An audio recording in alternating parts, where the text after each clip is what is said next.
quel type de projet vous voulez avoir recours au financement participatif et sur quelle somme? Le domaine sur lequel je voudrais insister, c'est vraiment, et je crois que si jamais j'ai pas réussi à faire comprendre ça, c'est que vraiment on est mal barré. Le domaine sur lequel j'ai insisté, c'est qu'on doit être très souple. On ne doit pas être figé, on ne doit pas commencer à faire des carcans. On se plaint des carcans qui nous sont opposés et qui nous empêchent quelquefois de faire, il ne faut pas qu'on en recrée nous-mêmes. Donc ce sera en fonction des projets, en fonction des besoins, on saura s'adapter en permanence à partir du moment où, bien évidemment, ça rentre dans la ligne que nous nous sommes tracée, qui est celle de la Troisième Révolution industrielle. That we should have talked about, because it's a pretty critical project, that will be happening right away, is 7 neighborhoods across the region have been picked as eco neighborhoods. And in these neighborhoods, some 1,500 buildings are going to be totally connected to the 5-pillar third industrial revolution infrastructure. They're going to be retrofitted. The buildings will be power plants, offices, homes, commercial space. They'll have storage, hydrogen and other storage in each building. They'll be connected through an energy internet to the main grid. These 7 neighborhoods, 1,500 buildings, between 2014 and 2018 will be the test site to test out and demonstrate in this region the opportunities and challenges. And the goal is between 2014 and the end of 2018 to develop the data, assess the challenges and opportunities, so that beginning in 2019 we have a build-out of the entire infrastructure across the region based on this test of 1,500 buildings between 2014 and 2018. And I should say ERDF, EDF, GRDF, KEMA, many companies are involved in helping us, Schneider and others, to put this together. So one of the reasons we need to have the retrofitting quickly, 20,000 buildings a year, between now and 2019 is we need 100,000 buildings ready, 10% of the building stock ready, so then when we build out from these eco-neighbors to the whole region, we've got 10% of the building stock up to speed. Oui, on parle beaucoup d'argent. Moi, je voudrais parler de ce que j'ai rencontré depuis 9 mois, et je voudrais que vous l'entendiez. C'est la richesse des gens qui ont travaillé ensemble, la richesse des experts de Jeremy Rifkin et la richesse des 125 personnes qui étaient là. Et ça, on peut l'apporter au projet demain. La mise en commun des savoir-faire, la mise en commun des expériences, ça vaut beaucoup d'argent aussi. Et je peux vous assurer, pour avoir travaillé avec eux depuis 9 mois, qu'ils sont prêts à continuer et qu'ils le feront. Extrêmement intéressant. On croit Claude Langlais sur parole quand il nous dit qu'il y a eu une forte mobilisation dans la région des acteurs socio-économiques. Avez-vous vu, vous, ailleurs, une mobilisation identique dans d'autres master plans, ou est-ce que c'est une caractéristique de la région d'avoir su mobiliser? I would say that this master plan is right up there in terms of regional participation. Definitely our San Antonio plan had quite a bit of participation in Utrecht, the region, but I have to say that this region has been a qualitative experience. Those 2 regions did quite well. This has been a qualitative experience. We had so much active workshop participation at every level. So we had a lot of committees that Claude Langlais oversaw, and we had committees on all the 5 pillars and efficiency from the region, working with our team globally and our French team and our global team. So there's a tremendous amount of input. This actual master plan is a collaborative plan. Je voudrais savoir si la troisième révolution industrielle peut créer autant d'emplois que la seconde révolution industrielle. Vous avez entendu Jérémy tout à l'heure qui vous disait qui aurait pensé il y a 30 ans qu'avec un portable qui coûte pratiquement rien, on parlerait au monde entier. Alors bien entendu, devant la nouvelle révolution industrielle, nous espérons, nous, régions industrielles, que l'industrie dont on sait aujourd'hui qu'elle est indispensable pour les pays développés, qu'elle est à la base de leur contrat social, à la base de leur pacte social. Nous pensons effectivement que l'industrie développera les emplois dont nous avons besoin. Nous savons que l'industrie d'aujourd'hui n'en développe pas assez, pour des raisons de fond et peut-être pour des raisons de forme. Je pense au fond à l'impuissance de l'Europe dans l'océan de la mondialisation. C'est mon point de vue. Mais en tout cas, nous ne pensons qu'à cela, puisque l'INSEE nous dit que nous serons l'une des rares régions de France en 2030-2040 à avoir stagné démographiquement, à être toujours 4 millions d'habitants, parce qu'une partie de notre jeunesse, notamment la jeunesse la mieux formée, nous aura quittés. 2 sur 3 ou 3 sur 4 nous auront quittés. Par conséquent, oui, nous l'espérons fondamentalement. Nous l'espérons.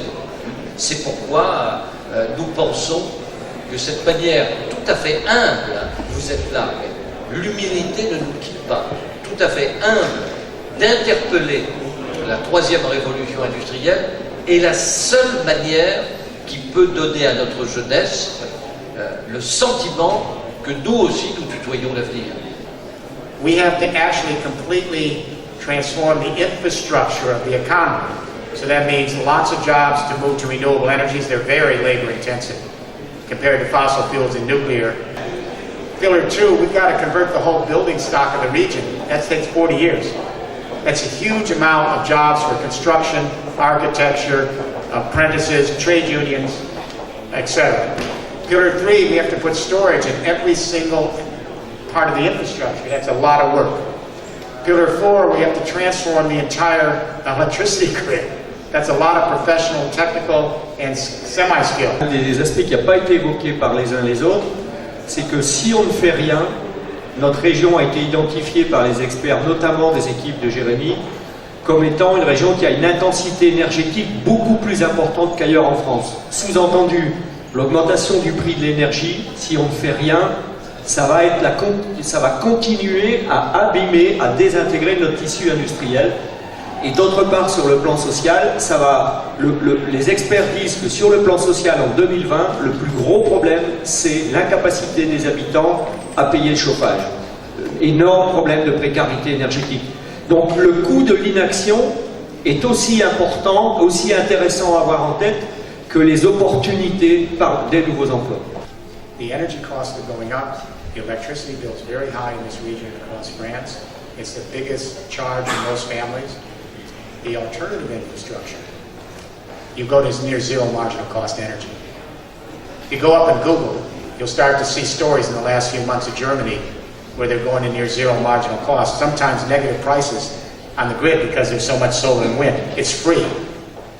As the technologies become cheaper to harvest, the sun is free on your roof. The wind is free on the building sides. The heat under the ground is all free. So if you want to be competitive, stay in the old fuels, your prices across the value chain for production and services will go through the roof. You won't have any companies here. Start making the transition now to the third industrial revolution, Internet of Things, the communication internet, the energy internet, the logistics internet. You begin to move toward near zero marginal cost, not just for information, but for energy and logistics. And then companies will come and plug and play, because they have a tremendous ability to create great productivity because they can reduce their energy and efficiency costs. And energy is not just electricity. Your raw materials are energy. Your metal ore is energy. Everything is bound in energy in a material or non-material form. So I totally agree with Mr. Caron. I mean, there's no choice. We said the new mission of the utility companies is to manage the energy internet. We're going to produce and sell the energy, millions of small players. The vast majority of green electricity in Germany, which is at 23%, is all small players. Farmers, consumers, co-ops, prosumers. Only 7% is coming from the big power companies, and it's dwindling. Now, here's the new model. We said we used the IBM case study, the famous case study. In the 1990s, IBM was losing money on its computer. That was its cash cow. But the Koreans, the Japanese, the Chinese, already had the same computer, cheaper, just as good, and IBM was losing its margins, and it had to reinvent itself. They said, nobody really needs a computer from us, so what do they need that we've got? And they decided their real expertise wasn't selling a box, it was managing information. So now IBM, Cisco, HP, so many companies manage information flows of companies, and then that's how they manage the business and make their money. What we said to the transmission companies, you're going to be in centralized power for quite a while, but the new distributed model, you run the energy internet, then you, ERDF, RWE, whoever you are, you set up partnerships with thousands of small, medium, and large companies. You help them manage their energy flows because this 5-pillar infrastructure, this Internet of Things, connects everything to everything. So if you're a transmission company, you can look at that big data and you can use advanced analytics and algorithms to create software to help your client understand at every point in the value chain the energy use in their materials, their logistics, everything, and help them reduce their energy costs, increase their thermodynamic efficiency, dramatically increase their productivity. Then they share their productivity back with the transmission company. So there's far more money to be made in selling less electricity and managing energy flows and sharing the productivity gains. And if the transmission companies don't do this, it's okay. Because there are so many companies that are already starting to do it themselves. ESCOs, energy savings companies. And I have been very encouraged that the big French companies are in this master plan. Bouygues, Alstom, Renault, Nissan, Schneider, Rexel, ERDF, EDF, GRDF, they're all here. And they're here in a good way with some really damn good proposals. So I'm very encouraged.